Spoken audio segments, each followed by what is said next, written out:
T'entends le podcast de Hajar Bali.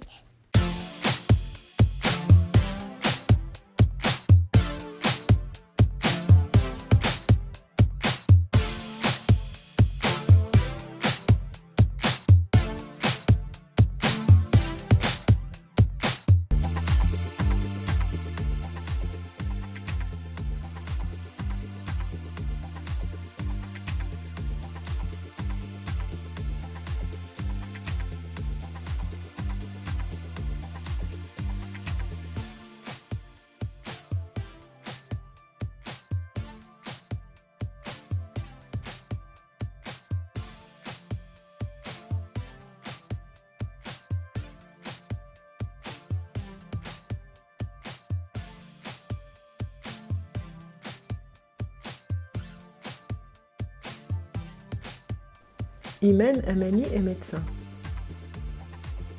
Sortie de l'enfance protégée dans le cocon familial et dans la célèbre école de Madame Greffou, elle découvre la diversité sociale et humaine de l'Algérie en exerçant son métier dans l'un des plus grands hôpitaux d'Algérie, l'hôpital Moustapha Pacha d'Alger.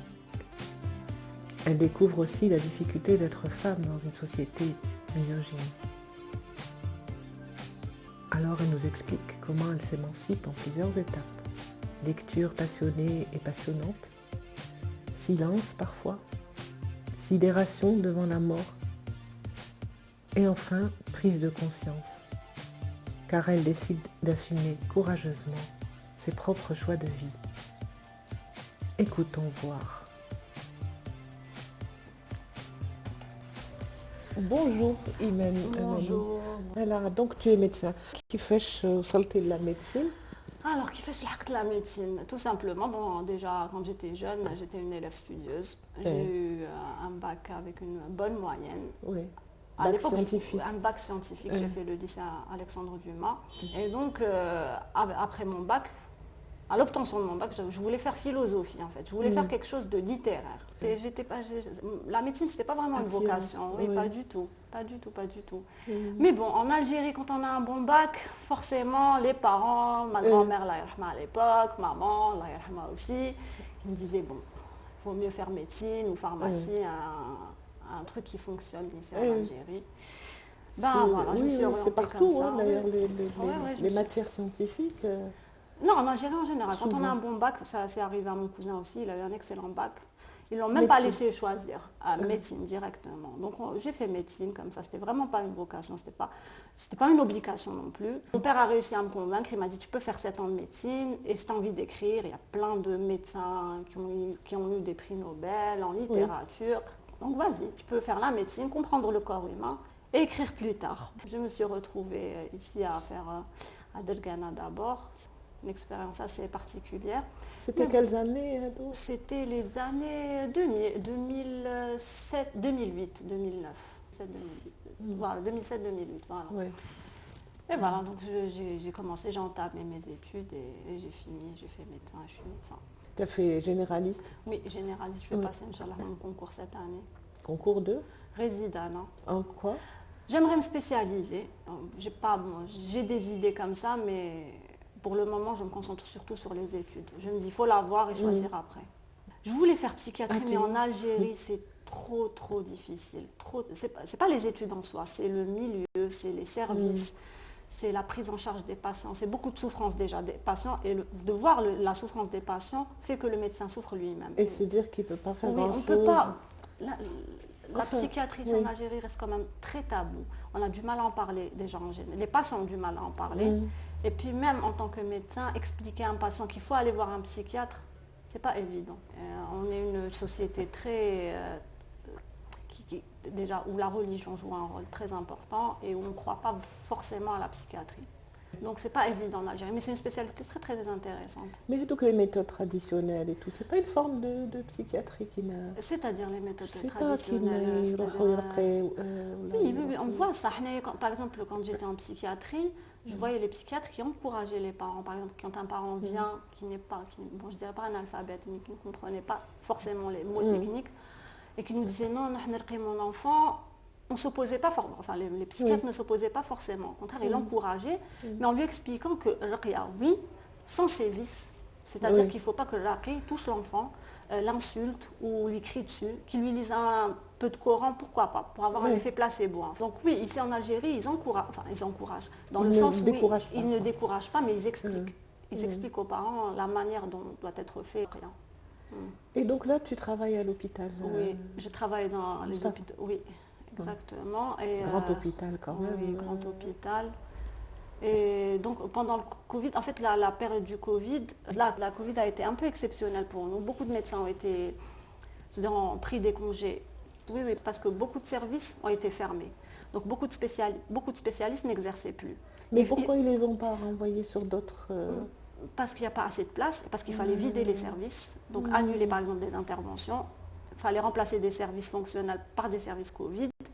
Donc beaucoup de médecins ont été mis sur le carreau. Et voilà, donc Anaya, au début, j'étais déjà en congé, le mois de mars. Et après, j'ai fait de la téléconsultation. La téléconsultation, en fait, on donne un numéro et les patients, pour qu'ils ne se déplacent pas dans les hôpitaux, parce que même les cabinets privés étaient fermés au début. Donc, ils nous appellent et puis on les oriente, on leur dit, ils nous expliquent un peu leur situation. Et nous, on les oriente un peu de tout. On a fini par m'appeler pour me dire tout et n'importe quoi, j'ai tout entendu. Mais voilà, quand on travaille dans le PU, pavillon des urgences, on a un peu l'habitude. Dans la téléconsultation, c'est-à-dire que j'entendais de tout. On nous appelait au début, c'est vrai qu'on nous appelait pour nous poser des questions évidentes sur la maladie, parce que c'était une inconnue. Mais après, j'ai tout entendu. C'est-à-dire qu'on nous pose... Oui, bien sûr, la panique, oui, c'était vraiment une période de panique. Très, très anxiogène pour tout le monde, que ce soit pour les médecins, les patients. C'est ça, parce que le médecin, il faut dire qu'il faut qu'il arrive à rassurer le malade et en même temps lui-même. Rassurer lui-même, bien sûr. Il faut vraiment rester de marbre face à ça. C'est-à-dire que même si on est effrayé, nous, parce que même les médecins étaient dans l'inconnu, on était face à l'inconnu, on ne connaissait pas, c'était une maladie nouvelle, on connaissait la source, mais on ne savait pas quel traitement fonctionnait. Vraiment, ici en Algérie, c'était de l'expérimentation. On a parlé de la chloroquine, on a donné de la chloroquine, mais on n'était pas vraiment sûr. On suivait des mouvements internationaux. Voilà. Bien sûr, le médecin est effrayé, le patient est effrayé, tout le monde est effrayé. Et c'est normal, c'est ça les épidémies, surtout quand c'est un virus nouveau.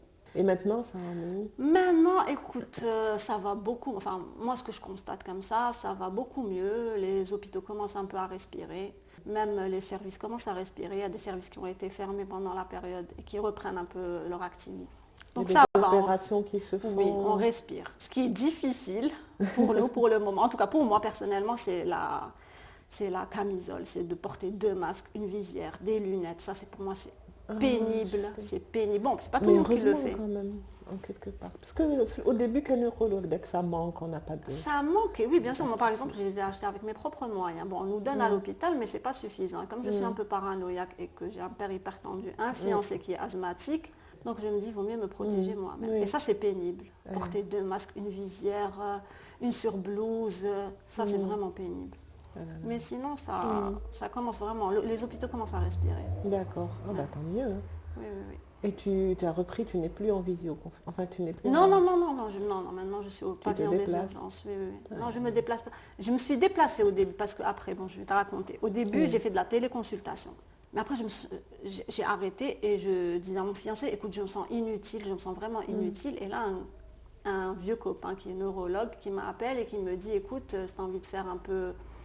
c'est pas de l'humanitaire, mais un peu d'aide, du volontariat, tu es la bienvenue. J'ai accepté, j'ai commencé à visiter quelques maisons, comme ça, rendre visite à des gens âgés qui ne pouvaient pas se déplacer, des diabétiques, des hypertendus. J'ai fait ça pendant 2 mois.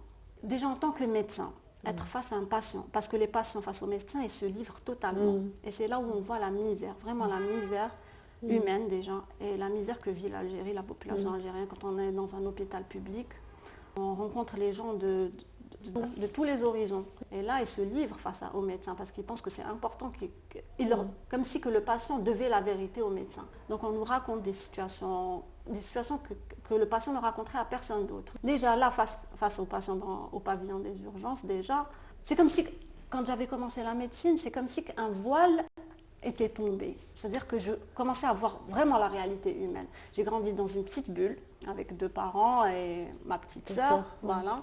C'était vraiment une petite bulle. Et après, quand j'ai commencé mes premières années, surtout la clinique, quand j'ai commencé à me confronter aux patients, c'est là où j'avais ouvert les yeux. C'était comme si je leur disais, c'était comme si j'avais soulevé un drap et je voyais la réalité des choses. Et c'est vraiment pas, la société algérienne, c'est vraiment pas comme on l'imagine, vraiment pas. Hein. C'est très, C'est-à-dire C'est-à-dire comment tu penses qu'on l'imagine? C'est une société qui est dans le conservatisme, où la religion joue un rôle très important, où il y a beaucoup de tabous. Mais quand on rencontre les gens, que les gens se livrent entièrement à nous, c'est pas du tout comme on l'imagine. Il y a de tout. La société algérienne est hétéroclite. On voit de tout. C'est un mélange de tout, vraiment, de beaucoup de choses. Il y a des croyances qui n'ont rien à voir avec les religions. La religion, c'est-à-dire qu'on rencontre une panoplie de personnes. Les gens ont tendance à croire que les Algériens et les Algériennes se ressemblent. Ils ont une seule religion, une seule croyance, une seule culture, c'est-à-dire une seule éducation, la même éducation. Pas du tout. Wow. Et pour toi, ça a été facile en tant que femme? Alors, en tant que femme, en fait, il y a deux milieux. Il y a le milieu dans lequel j'évolue et le milieu dans lequel j'ai étudié, dans lequel je travaille. C'est deux milieux qui ne se ressemblent absolument pas. C'est-à-dire que la femme, au début en tant qu'adolescente, on n'arrive pas à séparer les choses. C'est-à-dire qu'on se comporte à la maison comme on se comporte à l'université ou au travail. Puis on se rend compte que non, que le milieu du travail et le milieu familial, c'est pas le même. Et puis on passe par une troisième phase, et cette phase où c'est l'union, c'est-à-dire que la femme que je suis et que j'assume entièrement, voilà, je suis à la maison comme je suis au travail. C'est-à-dire que j'assume mes choix, j'assume mes croyances, j'assume ce que je fais entièrement, même si les gens face à moi ne sont pas forcément d'accord. Et là, au travail, c'est vraiment, vraiment différent de chez moi, ou de mes amis, ou de mon entourage. Et donc, évoluer vers cette... Écoute, c'est de la maturité. C'est de la maturité, oui. Ouais. C'est de la maturité. Et je pense que, j'espère que je suis forte de personnalité. C'est-à-dire qu'il faut aussi beaucoup de force. C'est-à-dire pour assumer entièrement ce qu'on est. Face aux gens, face aux femmes avec lesquelles on travaille, et se dire, par exemple, Anna, je me dis que ma propre révolution, enfin ma révolution, la révolution dans ma vie, c'est de ne pas avoir accepté de me marier comme toutes les filles à un certain âge. Par exemple, dans ma famille, toutes les filles de ma génération sont mariées. On me dit, parce que ma famille, je suis constantinoise et les constantinois sont très conservateurs, me disent il faut te marier, c'est le moment. Et j'ai toujours refusé cette idée. Cette pression. Oui, cette pression sociale. Et je leur expliquais, c'est-à-dire que même avec des tantes qui sont assez conservatrices, et je leur en veux absolument pas, qui me disaient oui, il faut te marier, c'est sunnat al-hayat. Je leur disais ben non, je me marierai quand je voudrais. Et c'est-à-dire que le mariage, si c'était possible de ne pas se marier, je ne me marierai pas. Bon, maintenant je vais me marier, je vais le faire, mais parce que c'est la société. C'est une formalité. C'est une formalité, la société l'impose, et puis on se marie. En tant que femme ici en Algérie, si on n'est pas persuadé de l'importance du mariage, on le fait surtout pour la famille, par amour en fait. Pas par amour pour le conjoint, s'il est d'accord avec nous, par amour pour la famille. Voilà. Pour ne pas blesser. Pour ne pas blesser, exactement.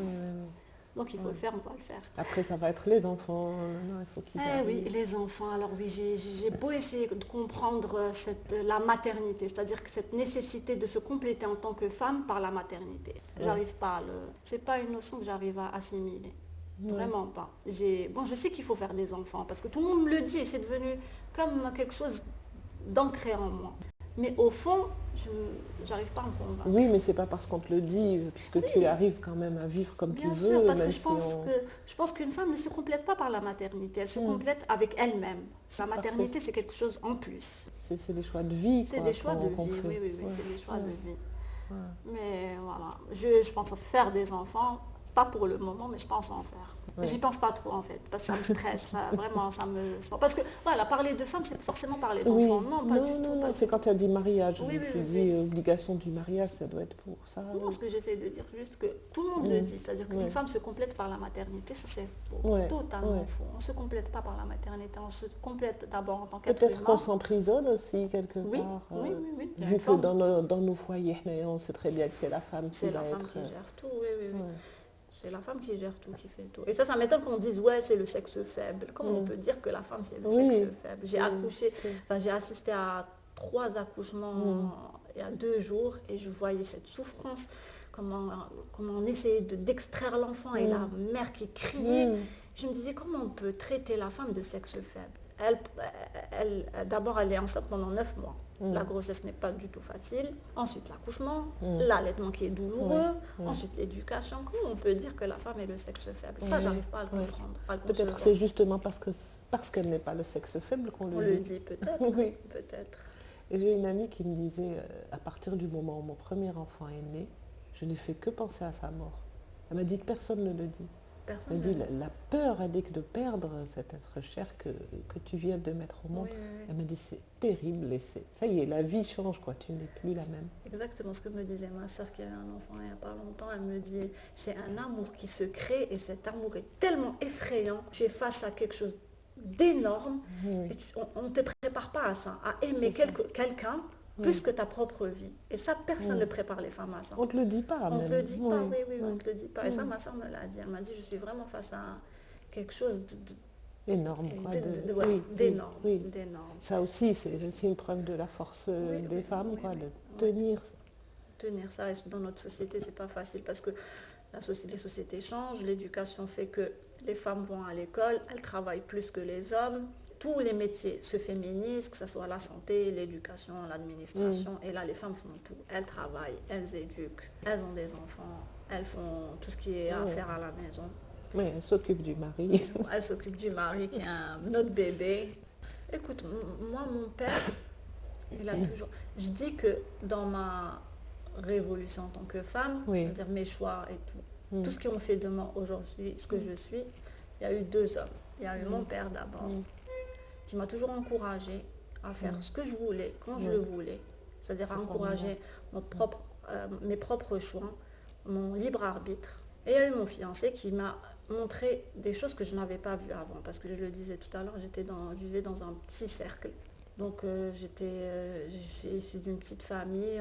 Ma mère était très fusionnelle avec ses... Et on ne sortait pas forcément beaucoup. On était surtout... Enfin, ma mère nous encourageait surtout à étudier.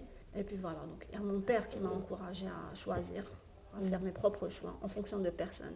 Il nous a toujours dit que la liberté de la femme commence par son indépendance financière. C'était ça l'essentiel.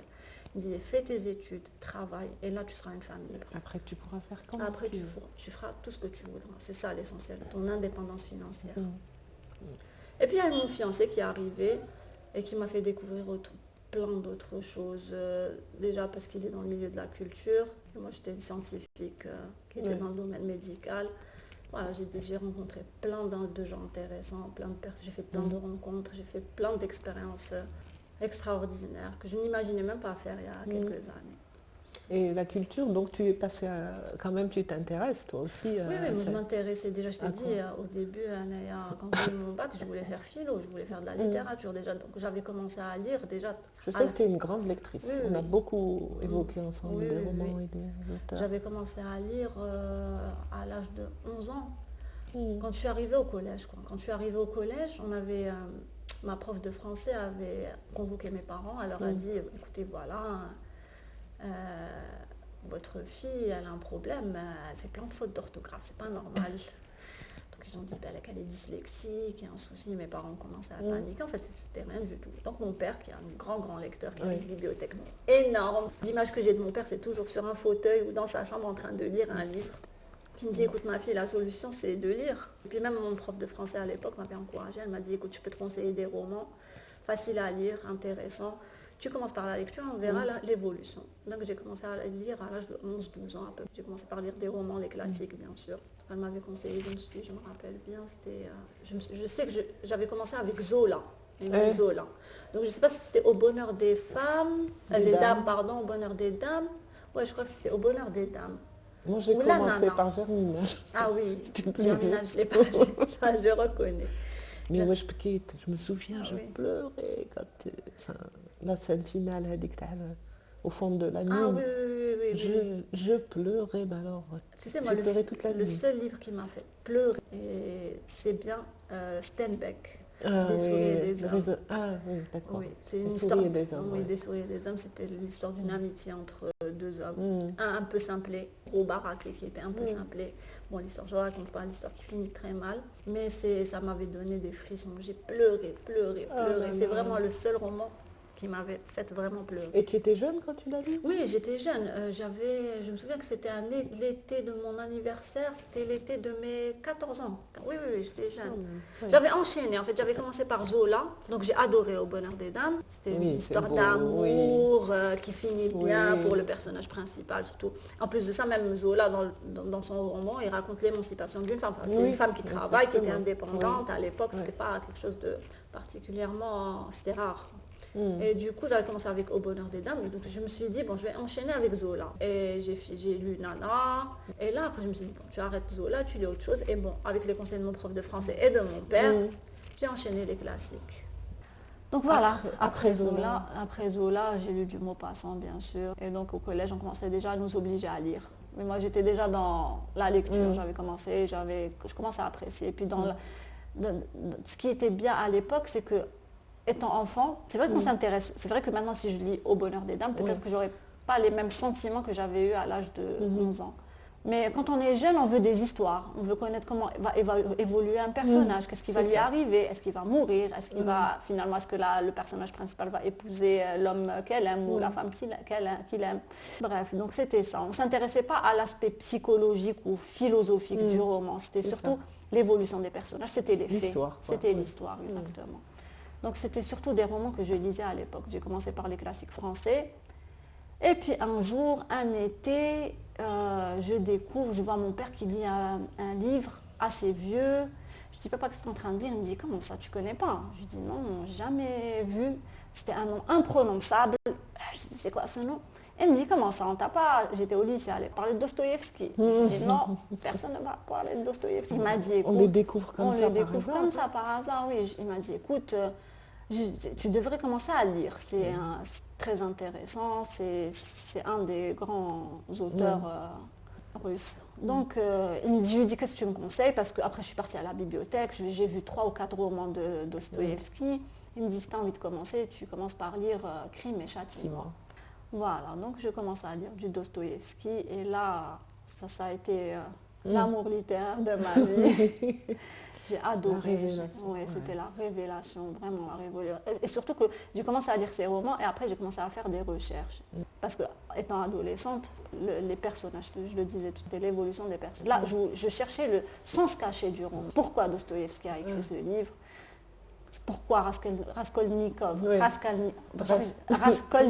voilà, évoluer de cette manière, commencer à faire des recherches. Et c'est là où ça nous pousse à ça, parce que son écriture, elle est tellement mystérieuse. Elle est tellement mystérieuse. Et puis il se pose... les personnages, la pensée intérieure. Il a énormément de personnages. Oui. Et puis surtout qu'il se pose des questions que l'être humain dans sa vie se posera un jour. L'existence de Dieu, l'humanisme. Et donc voilà, j'ai commencé à entamer Crime et Châtiment, je l'ai fini rapidement. J'ai lu Les Frères Karamazov, je l'ai fini rapidement. J'avais lu L'Idiot aussi, j'ai adoré. Ça m'a pris tout un été dernier que j'ai fini. J'ai commencé à faire des recherches. J'avais jamais lu d'essai à l'époque.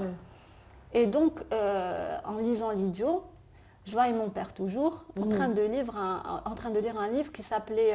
c'était un livre de René Girard. Et il me dit, Imen, s'il te plaît, tu peux me ramener L'Idiot de Dostoïevski? Je lui dis, pourquoi? Il me dit, j'ai envie de lire un passage. Je lui dis, mais tu es en train de lire un livre. Non, c'est pour comparer, parce que ce livre-là parle justement du personnage du prince Mishkin, je crois, si je me rappelle bien. Ah bah t'as une bonne mémoire. Oui, c'était pas évident. Je me souviens que les premiers temps, quand je lisais Crime et Châtiment, je sautais les prénoms. Non, je sautais les prénoms, parce que j'arrivais pas à les lire. Et donc il me dit, voilà, ramène-le-moi, il le prend. Pendant qu'il lisait son extrait, j'ai pris le livre, c'était un livre de René Girard. C'était, je crois, c'était Vérité, mensonge romantique et vérité romanesque. Donc ça, c'était mon premier essai. Je commençais à entamer les essais. J'ai lu ça parce que justement, il s'intéressait à Dostoïevski. Bon, je vous ai parlé de la théorie à René Girard. Donc c'était mon premier essai, j'ai adoré. Je me suis dit, pourquoi pas se mettre aux essais. Bon, j'ai cherché comme ça dans la bibliothèque de papa. J'ai vite abandonné. Je trouvais ça trop difficile. Bon. Quelques temps après, je vois un livre jaune sur la table du salon. D'ailleurs, je l'ai ramené avec moi. Ça va être mon livre de chevet pendant quand même 5 ou 6 ans. Et donc, je vois un nom imprononçable avec un titre, un gros livre. Et le titre, c'est La mort. Waouh, ça m'intrigue. Donc je prends la 4e de couverture, je lis. Et je lis, c'était quoi la phrase? C'est Yankelevitch, hein, c'est un philosophe français, un musicien aussi. Donc je pensais que c'était un roman, je tourne, non, c'est un essai. Je me suis dit, non, je vais essayer, je vais encore me mettre aux essais. Là, je tourne la 4e de couverture et je lis un truc qui dit que la mort révèle l'amour, la séparation de... Oui, voilà, la mort révèle l'amour, la séparation de l'irremplaçable et la douleur du vivant. C'était ça, je crois. Ou, en tout cas, c'était une phrase comme ça. Bref, je crois que je l'ai. Bref, je l'ai ramené, le livre. Et... Tu es en train de le lire en ce Non, moment? non, je ne l'ai pas. J'ai arrêté de le lire. Oui. J'ai arrêté. Je l'ai lu 2-3 fois. Et attends, je crois que je l'ai, le livre. Voilà. Voilà, c'était... Attends, je vais te dire comme ça. C'était la phrase, voilà. Déjà, la 4e de couverture est super intéressante. Ça commence par des questions. Pourquoi la mort de quelqu'un est-elle toujours une sorte de scandale? Pourquoi cet événement si normal éveille-t-il chez ceux qui sont les témoins autant de curiosité et d'horreur? Donc je lis la 4e de couverture, ça m'intéresse. Je me dis que peut-être qu'avec ce livre, je vais pouvoir faire face à la mort. À l'époque, j'avais pas encore fait face à la mort, c'est-à-dire tous mes proches étaient vivants. Donc je le lis une fois, c'est un livre extraordinaire, d'une poésie infinie. C'est-à-dire, je me disais comment, avec un thème comme l'amour, on peut écrire un truc aussi poétique, avec la mort, pardon, un truc aussi poétique. Donc je le lis une fois, 2 fois, 3 fois. Je me dis, c'est bon, Imen, tu es préparé. Et je le laisse sur ma table de chevet. Quelques années après, je fais face à la mort et je me rends compte que tout ce qu'il disait là, en fait, j'avais pas compris, c'était pas juste de la poésie, que quoi qu'on fasse, même si on écrit des pavés sur la mort, même si on lit des centaines et des centaines, enfin, une fois qu'on est face à ça, on n'est jamais prêt. Ta mère, là, ouais, c'était ma mère, là, ça a été un bouleversement dans nos vies. Voilà, donc depuis, je l'ai mis de côté, je ne l'ai plus relu. Là, vraiment, je ne suis plus... Mais il y a des livres, après un décès, moi je sais qu'après le décès de ma mère, un livre m'a redonné en fait... goût à la vie. Oui, ça s'appelle Le Trésor des humbles. J'ai oublié de qui, c'est très connu en plus. C'est un essai, un roman, non, c'est un essai. Et il disait à un moment donné, il disait en fait, quelques jours avant leur mort ou quelques mois même avant, il nous envoie des signes. Et en fait, et puis il disait aussi, faites vite d'aimer ceux qui sont encore vivants. Enfin, c'était très beau, ça m'a fait énormément de bien. Et c'est vrai qu'ils laissent des signes. Tu te dis, en fait, ils savaient, eux, enfin les personnes qui sont parties savaient qu'elles allaient partir. Qu'elles allaient mourir. Oui, ça on le dit même dans la croyance populaire. On le dit, c'est comme ça qu'on dit. D'accord. Je l'ai souvent, après ma mère, mais après il y en a eu d'autres. Est-ce que ça t'a soulagé de le lire, vraiment? Au début, j'ai commencé à chercher les indices dont on me parle et je les trouvais.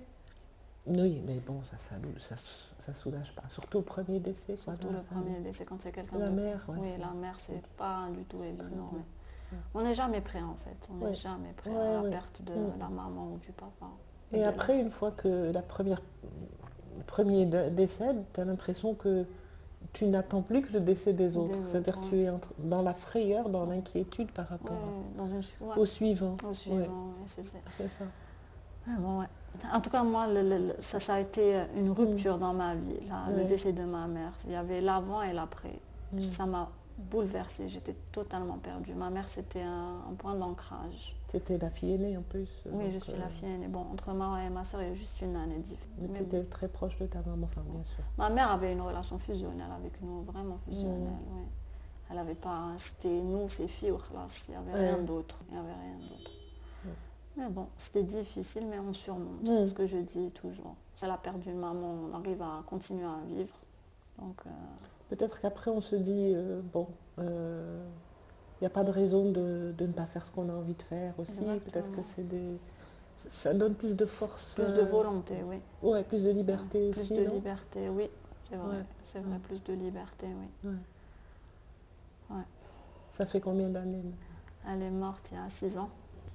Après Yankelevitch, j'ai arrêté un petit moment après le décès de ma mère. J'ai essayé j'ai cherché des œuvres qui pouvaient me soulager, mais où j'étais dans un tourbillon de souffrance et de déprime. J'avais du mal à m'en sortir. Après ça, je découvre Boujda. C'était le premier auteur algérien que je lisais. Et voilà, c'est un auteur très particulier. Il faut avoir beaucoup de patience déjà pour le lire parce qu'il y a beaucoup de... C'est-à-dire que pour lire Boujda, il faut mettre un dictionnaire à côté. C'est vrai.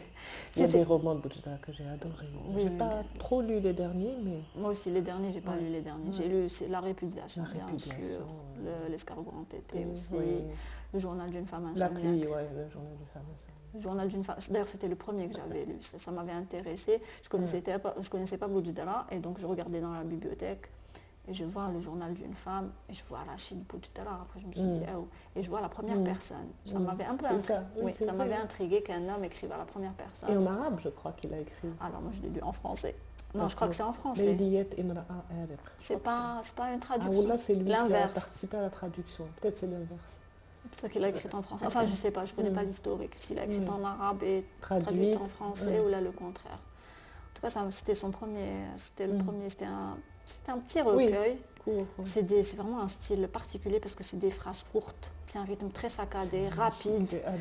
Il fait des phrases avec un mot. Ça m'avait attiré. Donc je me suis dit, je vais lire un autre roman. J'ai lu La Répudiation. Et là, j'ai vu, je ne sais pas si tout le monde a vu ça, mais en tout cas, moi, j'ai vu un hommage à la femme algérienne parce que c'est la répudiation de sa maman par son papa. Et il raconte ça, il raconte la société algérienne pendant le colonialisme. C'est-à-dire qu'en fait, il raconte sa propre vie dans un contexte historique qui existait déjà, c'est le colonialisme. Donc, c'était un combat, la répression, voilà. Et donc, il raconte la situation des femmes, comment elles sont, en plus d'être mères, sœurs, femmes, elles sont un objet sexuel. Et il parle aussi de mariage précoce, comment on peut marier des enfants, d'homosexualité. C'était des thèmes vraiment... Qu'il a repris plus tard. Oui, qu'il a repris. Parce que là, dans ce livre, oui.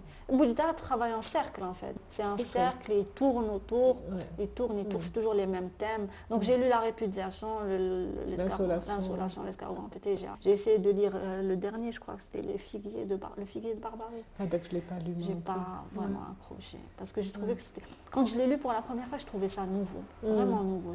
C'était un style... que j'avais jamais rencontré, des phrases très courtes, un mot, c'était quelque chose de nouveau.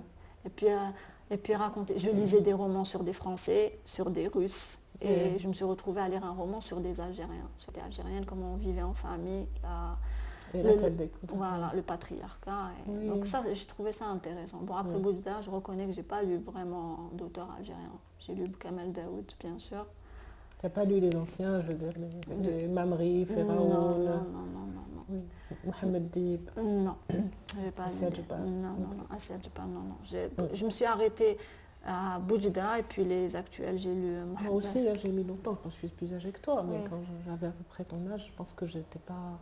Mais pas, c'est qu'on est tellement curieuse de lire presque tous les classiques. On se dit, bon, il y a du Proust quand même, j'ai pas lu du Proust. Entre Proust et, mais entre Proust et un autre, je préfère encore lire Proust. Donc c'était comme ça, mes choix se faisaient sur ce principe-là. Entre Proust et... Mais on a été éduqués sur ça, on a fait le lycée français. Voilà, c'est surtout ça, exactement, c'est surtout ça. Par exemple, la littérature arabe, on n'a pas de découverte parce qu'on n'est pas d'un milieu qui... Non, on n'est pas d'un milieu arabophone. Mon père était arabophone. Il nous a un peu initiés à la poésie arabe, à la littérature arabe, mais pas comme la littérature. Comme on était plutôt bilingue et plutôt francophone à la maison et à l'école, c'était... Oui, c'est exactement ça. C'est perdu d'avance. C'était exactement ça, parce que déjà au collège, on nous orientait sur des œuvres classiques françaises.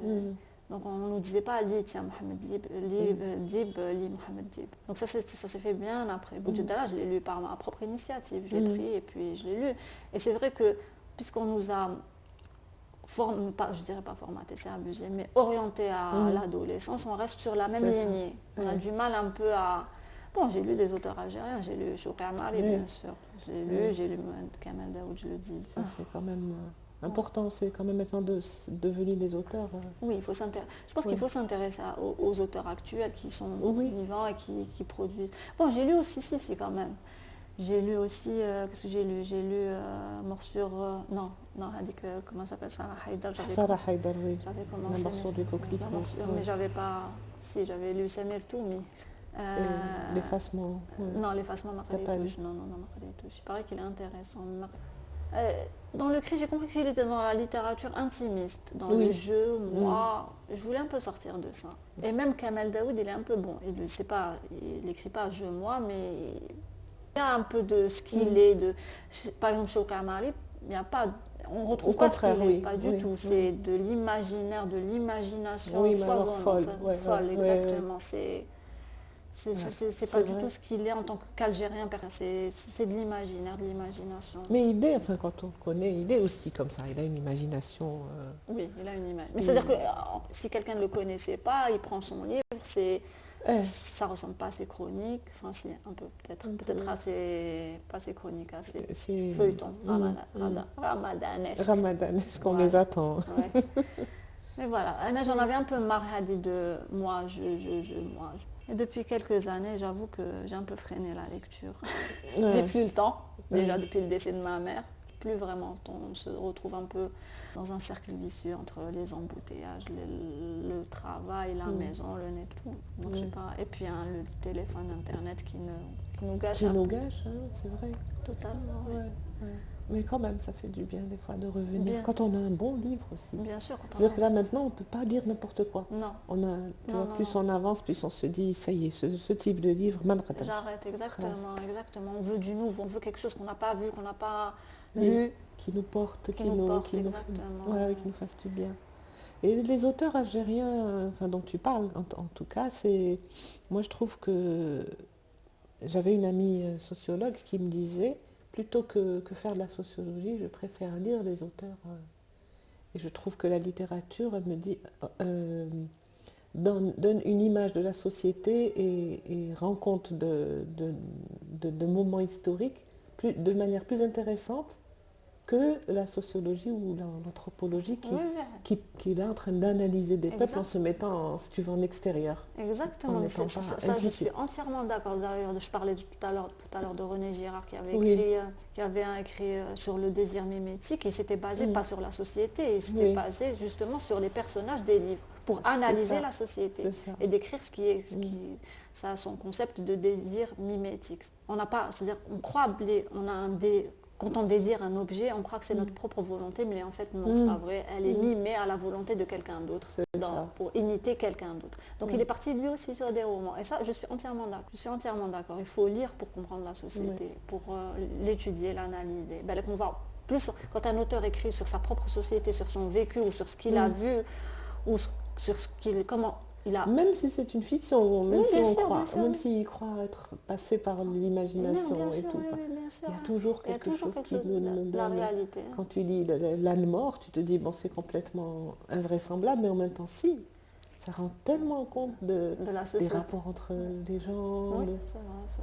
Par exemple, c'est un roman qui m'avait vraiment fasciné. L'âne mort. Ouais. Moi, j'ai préféré Bellec. Beaucoup d'humour, mais en même temps des choses très réelles, tu as envie de fouiller, tu dis qu'est-ce que c'est ça, que ça existe chez nous, tout ça, ce qu'il raconte.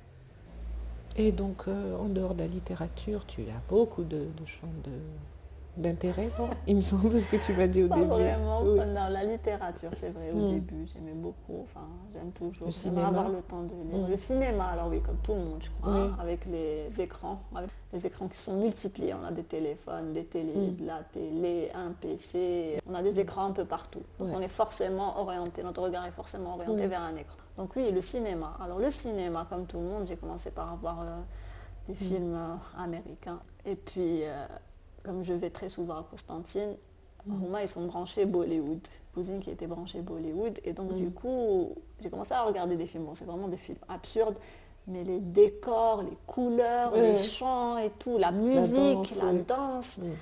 Et c'est super bien filmé en plus. J'ai commencé à regarder. Ça me mettait de bonne humeur. Quand je suis déprimée, je n'ai pas envie de réfléchir à un film où là, je mets Bollywood.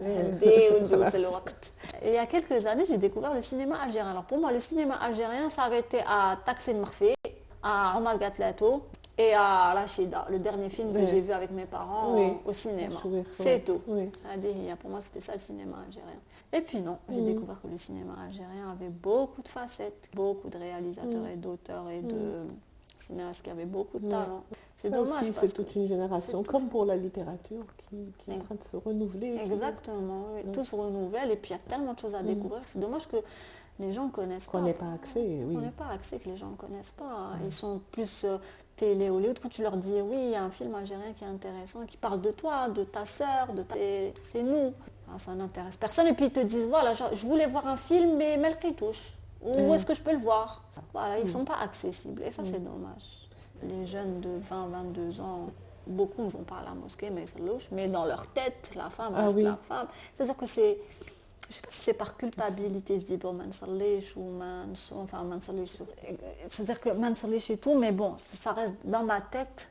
Un jour, une tour, je le ferai. Je le ferai, mais voilà. C'est-à-dire que je n'arrive pas à l'expliquer. C'est plus culturel. C'est un mélange de culture, de culpabilité, de tradition. Mais tu sais, je disais, Frantz Fanon, il disait, en parlant des sociétés colonisées, quand il travaillait à l'hôpital de Blida, il accueillait donc à l'hôpital psychiatrique, il accueillait des gens, quoi, des travailleurs algériens. Et il expliquait comment leur détresse, parce qu'ils venaient le voir, parce qu'ils avaient des problèmes psychiatriques et tout, et il disait... du fait d'être de subir le colonisateur, le coup de pied du Gauri et tout ça et tout, quand il rentre chez lui, à son tour, il va faire subir à son épouse ou à ses enfants. À celui qui lui est inférieur, oui. Oui. Ça, c'est humain, ça c'est humainement humain, c'est ça. C'est comme ça. Ils reproduisent. Et c'est pour ça que je me dis, s'il y a plus de justice, les gens seront plus détendus, et ils auront moins de raisons de s'attaquer aux plus faibles. Aux plus faibles, aux femmes dans les foyers. Au contraire, qu'une femme qu'elle travaille mieux, qu'elle soit plus performante que lui, ça ne devrait pas le déranger, par exemple. Tu sais, j'ai constaté que ça gênait un peu moins les hommes. C'est-à-dire qu'ils zouj biha khdama, mais il lui impose sa loi. C'est elle qui ramène l'argent au foyer, mais il lui impose sa loi. Mais ça, c'est aussi un peu la faute des femmes. J'ai toujours dit, l'ennemi de la femme en Algérie, c'est la femme. En tout cas, elle a un travail à faire encore plus grand, quoi, sur elle-même et sur... déjà sur elle-même. Déjà sur elle-même. Ça, je comprends qu'une femme qui travaille ne peut pas demander, une femme qui travaille et qui est libre, ne peut pas demander à une femme qui n'a pas de situation financière de se révolter, ou elle crie, le foyer. Non, ça c'est impossible, ça c'est pas possible. C'est pas possible de demander ça à des femmes qui sont déjà enchaînées. Mais il faut demander ça aux femmes qui travaillent, qui ont déjà une certaine liberté. Je le vois, elle travaille, elle a fait ses études, son mari il dit oh là, non, tu fais pas de garde. Comment ça je fais pas comment tu passes la nuit dehors? Comment ça je passe la nuit? Et il y a beaucoup de femmes qui acceptent, qui arrêtent leurs études, qui arrêtent leur spécialité, qui font plus, qui travaillent plus, juste par soumission. Voilà, non, tu as fait des études, tu as bossé dur, ton travail c'est ça, c'est des gardes. Si tu ne fais pas confiance, mais ils te promettent, tu sais que c'est tout. Elles ont du mal à dire non, parce qu'elles n'ont pas de soutien, soit la famille, non, même si tu fais ça, et puis elle se retrouve face à son mari, elle est obligée de dire oui, c'est tout. Oui, et puis il n'y a pas le déclic, le fameux déclic qui peut faire qu'une personne décide de se prendre en charge, d'assumer sa liberté. C'est pas évident. C'est pas évident. Chez personne, que ce soit les femmes ou les hommes. Surtout les femmes. Les femmes. Oui. Je le vois, par exemple, dans ma vie personnelle, si j'avais pas le soutien de mon père, je pense que je ne serais pas la personne que je suis aujourd'hui. C'est vraiment mon papa qui m'encourageait en tant que femme. En tant qu'être humain, on dit vas-y, ton indépendance financière avant tout et le reste viendra. Et tu te laisses écraser par personne ne t'obligera à te marier, à faire des enfants, tu fais ce que tu veux. Tes choix, tu as ton libre arbitre et tu fais ce que tu veux. C'est ça. Oui, tu vois, il n'y en a pas beaucoup quand même des pères comme ça. C'est très très très rare. C'est très très rare. Mais voilà, parfois des hommes peuvent pousser des femmes à devenir plus libres. Et le contraire, des femmes qui enferment d'autres femmes dans des concepts archaïques. Oui, comme quoi tout le monde s'y met. Tout le monde s'y met, bien sûr. Oui. Au travail, quand vous voyez, oui, il faut te marier. Il y a même une qui m'a ramené son frère, qui lui montrait de loin, regarde celle-là. C'est des mentalités. C'est-à-dire que, je le dis, c'est la femme qui est l'ennemi de la femme. Et je te dis en plus de ça, dans des domaines, la femme est partout, dans le domaine médical, à la fac, l'administration, tu les retrouves, mais elles n'arrivent pas à se libérer totalement. Pourtant, elles ont l'indépendance financière, mais c'est dans leur tête. Oui, c'est ça que je te parle, le déclic. C'est vraiment quelque chose qui doit... Et peut-être que c'est en train d'arriver. Je ne sais pas, moi je vois autour de moi. J'espère, oui. Mais Alger, vraiment, c'est un microcosme, il faut à l'intérieur, même les grandes villes, par exemple, la semaine dernière, c'est totalement différent. Déjà, voir une fille qui conduit, et moi j'étais en voiture, paf, il y a quelqu'un qui me serre et me siffle, tu me parles. Comment ça me siffle? Dès qu'il te voit une fille dans une voiture seule, c'est... Ça, à Alger, j'ai l'habitude de sortir le soir, ça arrive, mais rarement. Le mec, c'est automatique. C'est-à-dire que Alger ne représente pas du tout l'Algérie. L'Algérie est un pays très très vaste, avec une société très hétérogène et très conservatrice aussi. Donc Alger, ça c'est vrai, les femmes se libèrent, mais c'est pas partout pareil. À Constantine, rares sont les filles sans foulard, par exemple. Je ne dis pas que c'est une forme de liberté, absolument pas du tout. Mais c'est-à-dire que c'est très homogène. Elles ont la même mentalité presque, elles sont dans le conservatisme. À l'ouest, peut-être c'est différent, je ne sais pas. À l'ouest, oui. Ou alors c'était cliché qu'on se... Oula, écoute, quand j'ai visité l'ouest, c'est vrai que Constantine, c'est un cas particulier. Oui, c'est quand même très toujours été très conservatrice. L'ouest, oui, je dirais un peu plus libéré. Beaucoup plus libéré. Mais bon, l'Algérie, c'est un territoire qui est très très vaste. C'est pas juste Oran, il faut voir aussi le sud commencer. Et puis, voilà, il faut faire des études sur ça. Je ne sais pas si on a des sociologues compétents qui ont fait cette étude-là, mais à la belle, je ne sais pas. J'ai l'impression qu'il y a des changements au niveau de la société elle-même. Et la misère de la Covid, quand a engendré cette épidémie, c'est terrible. La misère, les gens ne mangent plus, il n'y a plus de travail.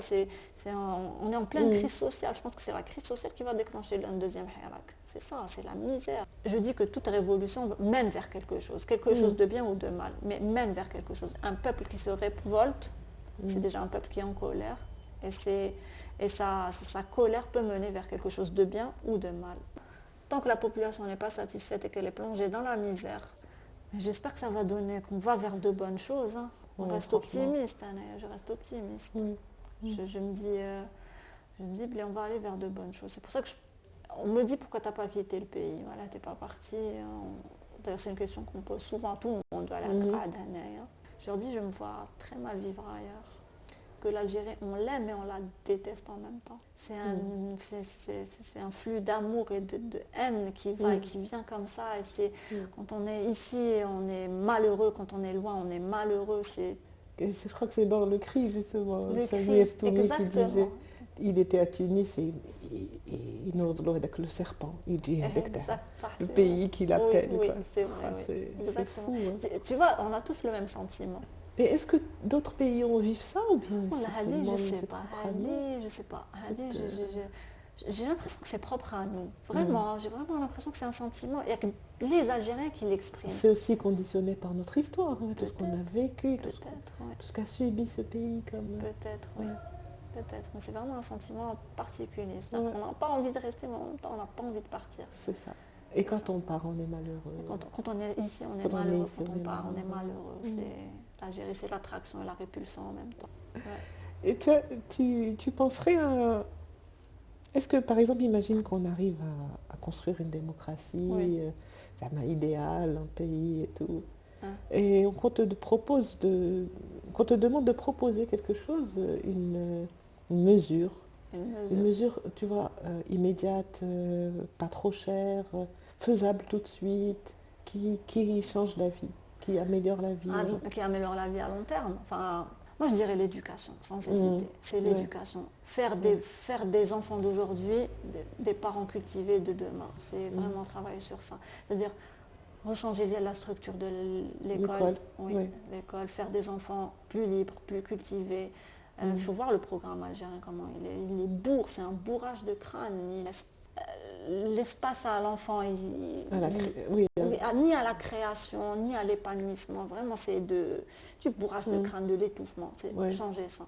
Faire des enfants épanouis, des enfants cultivés, qui feront après le futur. Pour moi, c'est ça, axé sur l'éducation. C'est l'éducation. Qu'est-ce qu'on pourrait faire, par exemple changer les programmes scolaires? Changer les programmes, changer les programmes, peut-être pas tout, mais changer quelques trucs. C'est-à-dire, le programme algérien, c'est vraiment des tonnes et des tonnes d'informations. On écrase l'enfant d'informations, on ne les laisse pas s'épanouir à sa guise. Moi, j'ai fait l'école Privé, j'avais fait à l'époque l'école verte. C'était Madame Griffou qui avait un concept assez particulier de l'école. Donc je me rappelle de mes premières années au primaire où on était dans une grande école. Il y avait de grands jardins, des arbres. Elle nous a appris à planter des arbres, on jouait dans la terre. Et ça fait de nous des enfants très épanouis. Encourager l'épanouissement de l'enfant. Lui apprendre la vie, mais avec ce qui l'entoure, pas avec des concepts. Je pense que ça pourrait changer beaucoup de choses.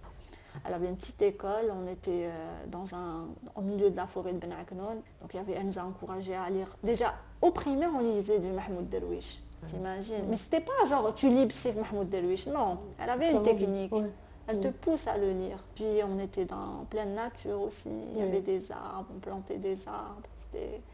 Voilà, je garde ce souvenir-là. Et quelle est la chose que tu gardes et qui est merveilleuse et que tu aimerais que tout le monde fasse dans son enfance, à l'école? À l'école, c'est... Qui t'avait plu, quoi, en tout cas, dans la méthode Griffou, c'est qu'il y avait plus de jeux que de cours. C'est-à-dire qu'elle titillait notre curiosité de la nature. Il nous arrivait de sortir, on était quoi? On avait 7-8 ans, on nous sortait dans la forêt et on avait un prof qui nous montrait les fleurs. Ça, c'est telle fleur, ça, c'est tel arbre. On pouvait toucher la fleur, toucher l'arbre. C'est-à-dire que l'apprentissage, c'était pas juste, c'était du contact, c'était du concret, c'était pas de l'abstrait. Et un enfant ne peut pas comprendre l'abstrait. Il lui faut du concret. Comment un enfant de 6 ans peut s'épanouir dans un espace où il n'y a que de la brique, du gravier. Tu as vu, tu vois les anciennes écoles, Mazel, avec la grande cour et tout. Avec des arbres. Et maintenant, même le privé. On parlait tout à l'heure du privé. Le privé, c'est quoi? C'est des villas sans jardin, qui sont exploitées du rez-de-chaussée au dernier. Changeons l'éducation, le pays changera. Très bien. Merci pour cette... Merci déjà de m'avoir invité. Merci beaucoup.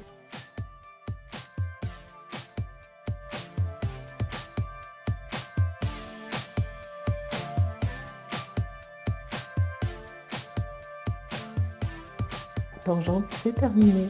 Je vous donne rendez-vous dans 15 jours pour le prochain entretien. En attendant, prenez soin de vous. Salut. Tangente, le podcast d'Arjar Bailly.